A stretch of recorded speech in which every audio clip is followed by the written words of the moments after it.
Now, a lot of people have been talking reactions from legal minds, reactions from, politicians, reactions from just elder statesmen and different well-meaning Nigerians. A lot of them pointing to the illegalities around this decision by the president.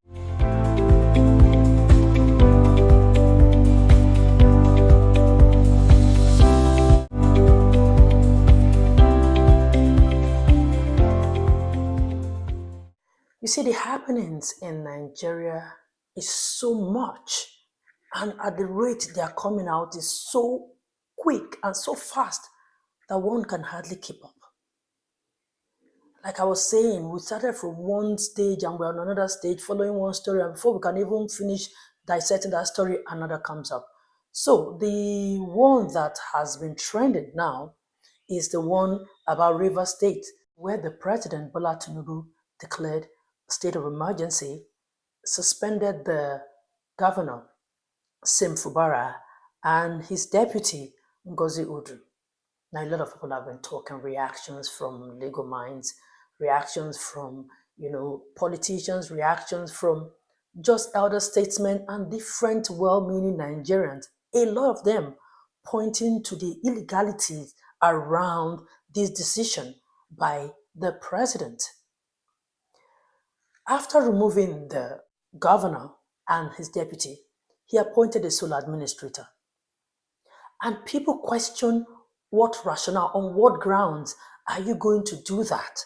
When in the Constitution, all that was stipulated in the Constitution on the grounds where when a state of emergency can be declared in a state, is mostly war, mostly where there is breakdown of law and order, so something that will affect the citizens. So those were the, on the grounds where the state of emergency can be declared.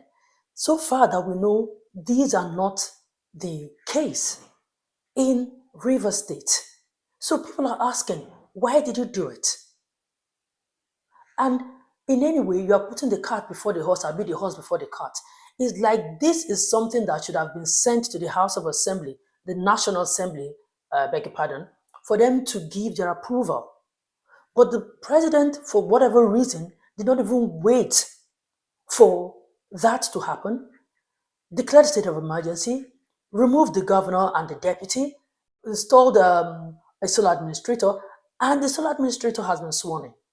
Meanwhile, the Senate, and as of the time I'm doing this video, the Senate and the House of Assembly had not even given approval for that. Now, they may give the approval because we don't even know who is controlling the Senate anymore. Everybody is yes men there. So they may give, but as it stands now, that is what is supposed to happen first before going ahead to declare a state of emergency. You have to get intelligence report that this is what should happen. And then Nigerians know that this is not what you just take people by surprise. And then the people in the state are wondering why, what is happening? Why, from where? Why are you doing this? A lot of people who are supporting the president are saying Obasanjo did it, Obasanjo did it. Obasanjo did it. I remember then, I was much younger, but I remember then, even the time for Plateau State, the time for Ekiti State, Nigerians came out. Some of the people, even this same president. Now, they all came out to condemn it at that time. That it was illegal to remove a sitting governor, elected governor. You can declare state of emergency. Yes, the Constitution empowers the president to do that, but the conditions are clear. You can't just do that. And in any case, if the Constitution gives you the power to do that, the Constitution in any way does not even give the power to remove an elected governor. It's just like the president now just sitting down and then somebody will just sit down and remove. The president was elected to be there. So the only way the president can be removed is by impeachment, or maybe in the case of death, or court removes him or her, or any. Those are the conditions where an elected governor or elected office holder can be removed. But then you just did all these things. There's just so it's clear the power play that is happening here. It's very clear. Now, in all of this, like you cannot play on Nigerians' intelligence. We read, we see things. In all of this, we all know that the fight is really between him and his predecessor. But in everything you said, all the blames went to the governor, which is most unfair. It's not like anybody is supporting the governor anyway, because even the way the governor came into power is questionable.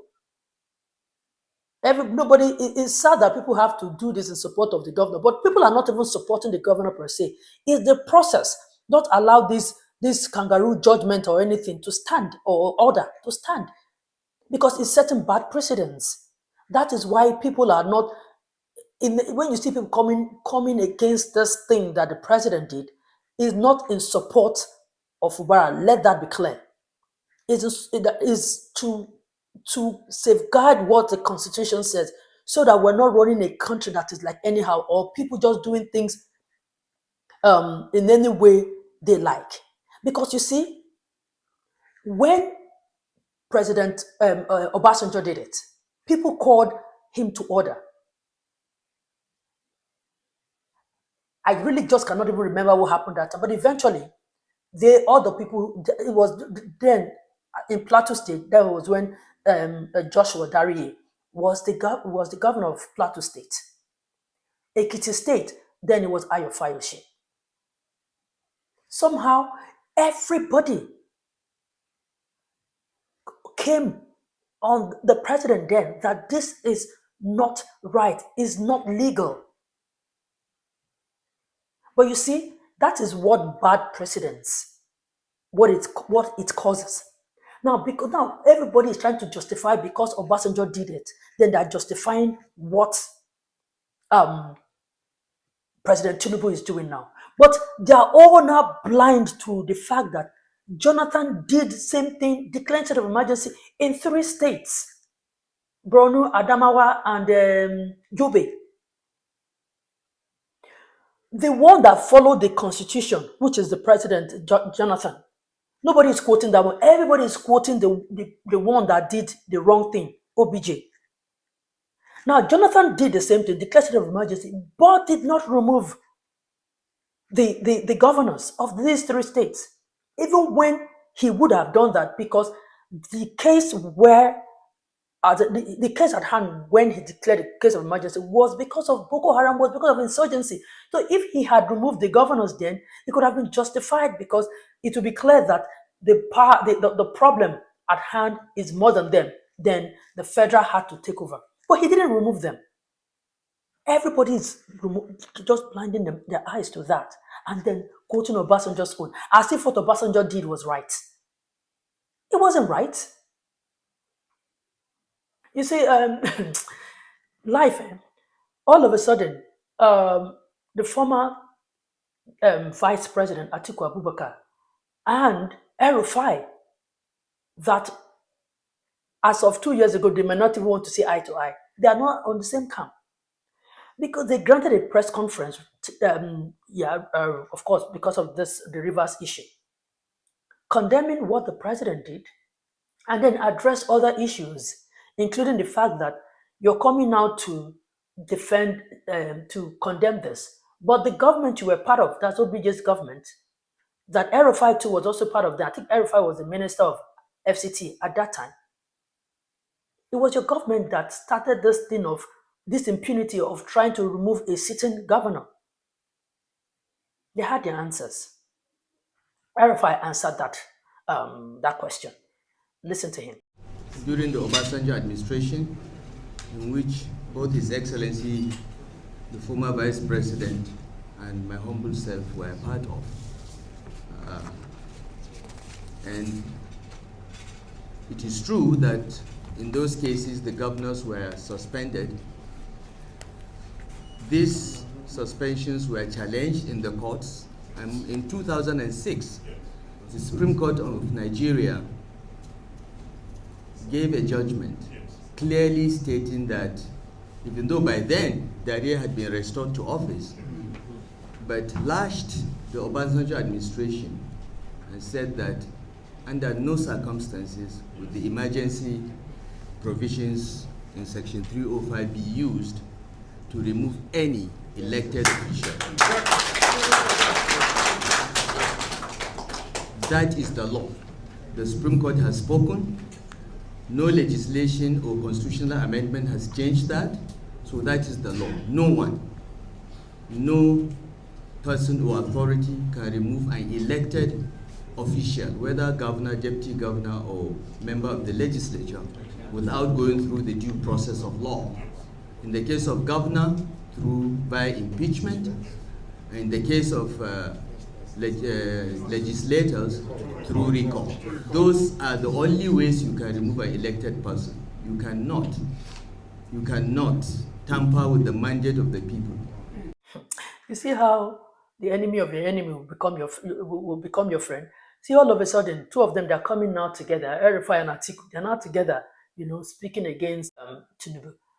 Mind you, just a little over a week ago, El-Rufai defected from the APC. He's one of the founding fathers of APC, but now defected, whatever reason. So they're not trying to form a coalition so that they can wrestle, power in 2027. So they came out to they explained what happened. So they are now saying that even if they did it that time, the Supreme Court and some legal institutions condemned them that time. So that they are not even saying what they did was right. They condemned them. So everything came back to normal at that time. How come what the president condemned, the sitting president condemned at that time, all of a sudden is okay to do that? Or is it that because 2027 is around the corner, we all know how APC got Rivers State, and maybe if Fubara remains the governor, he may not work for you the way the previous government worked for you to capture Rivers. It may not work for you the way the then former governor worked for Rivers State, how APC was able to capture Rivers. So somehow you still want the previous, that's the minister or the previous governor, to still be in charge of Rivers State, so that somehow in 2027, you are sure that you have Rivers vote. Is that what all this is all about? Because you feel that Fubara may not be able to work for you that way. So you still want that person because of the way the person did Rivers State for you to get Rivers. So you still want to do things in his favor so that you know that you have secured Rivers because of 2027. Is that why? Because like I said, we're not supporting Fubara because he came in a way that is questionable, right? But we are condemning the whole process because it could have been somebody who was properly elected into that place, and you will still do the same thing to the person. Now, somebody said something. When NSAS happened in Lagos, 2020, everything that happened in NSAS, that period, is enough to declare state of emergency in Lagos State. Of course, they're saying that people died. A lot of breakdown of law and order. But no state of emergency was declared. They didn't even remove the governor. You see, in Nigeria, a lot of states at the moment, so many things are happening there that will warrant state of emergency. But no, Rivers State, that the only thing we know that is happening is just between the governor and his predecessor, and maybe sometimes the members of the House of Assembly, and then state of emergency. How? You see, in this government, a lot of things are happening. Just a lot. Can you imagine the case of Natasha Akpoti? Can you imagine that some people had to go and organize people in her constituency? They tricked them, gathered them, lied to them that they want to empower them, but told them that when they are coming, that they should come with their PVCs, not knowing them that they want to start tricking them to call back Senator Natasha. Can you imagine? This early morning, we were informed that we should come for an empowerment. When we get to the field, we are asked to bring our voters card and the VIN, the number here. So we now ask why, because we heard that we should come for the empowerment. So they gave us a form to fill. You fill with your VIN and pen your signature. Then most of us will refuse that we cannot do that because we don't know that an empowerment can be done in this way. So we now left. We are just set to be here for an empowerment, and we are given an instruction to come with our voters card. So that was the instruction given to us that we should be here with our voters card for an empowerment. No, there's nothing like recall. We don't have anything against us. Can you imagine? So that it will now look like it is her people that called her back, because that is the only ground where a senator or anybody representing somebody at the National Assembly or State House of Assembly, that's the only way you can, you can be removed as a senator. So they want to make it look like they don't even want her. They suspended her for 6 months, right? It's like they don't even want her to come back. So they've gone now to want to use her people against her, saying that they are recalling her, they're calling her back. And I wonder why PDP, you people are just sitting down, you're not doing so. Apart from Atiku Abubakar, who have said something, like you people are not fighting like opposition. You're not fighting like opposition. Senator Natasha, that has been, what is happening to her. Senator Natasha is in PDP. Fubara is in PDP. In as much as, how he came in is questionable. But he flies the party, the flag of PDP. That's how you they took a deal from you people. Like, I don't understand if all this is because of 2027, when we don't even know whether we'll wake up tomorrow. So far now, the House of Assembly, they are waiting for them to form a quorum so that they can give approval of this state of emergency or don't approve it. To even have the number to form the quorum, it's like a lot of them are not even around. Some have gone to Hajj for prayers, so they don't even have the numbers to form a quorum. As of the time I'm doing this video, they don't have a quorum. So now they are saying that maybe they will use voice vote. So maybe you are somewhere in Las Vegas as a senator, maybe chopping life. You will just say, okay, I support it. I support a state of emergency in Rivers State and send a voice note. Is that Nigeria? They want to use voice note to support or not support. You see? Opposition, hopefully they've told their members not to support this charade, this thing. Hopefully. But the thing now is that you can be in opposition party. You can be in PDP, but you are more like a mole planted there. You can be in PDP, but it's PDP that is the party you are representing, but your internal workings, you're working for the other, the ruling party. Because like the former governor of Rivers State, Nyesom Wike, is in PDP that is doing what he's doing to PDP. As it stands now, he's still in PDP. Only recently, he just revoked PDP's land, building in Abuja, where their national secretariat is. So it's like he's in the party, working against the party. That's the way it seemed to us. That's the way it's looking. So we don't know what is going on. But hey, I just feel like the president did not act in the interest, like he wasn't fair in this judgment. Only the blame went to one person. And then even the Attorney General, when he was speaking, you could see that he didn't even sound convincing. He was just talking, giving reason. This is what happened. This is what happened. This is what happened. This is it. All the things that he gave, all of them, no one even looked like a lot of people like, really, is Fubara that did this one? Are you sure? Like, he couldn't even say things to make us believe them.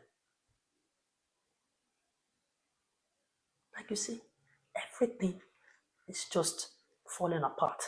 And then we're not even talking about the economic issue that we are going through that they have not even looked into. But it will go and declare state of emergency in a state that doesn't need it. That is their priority. Meanwhile, go to the north. Go to that north is one matter. Safe.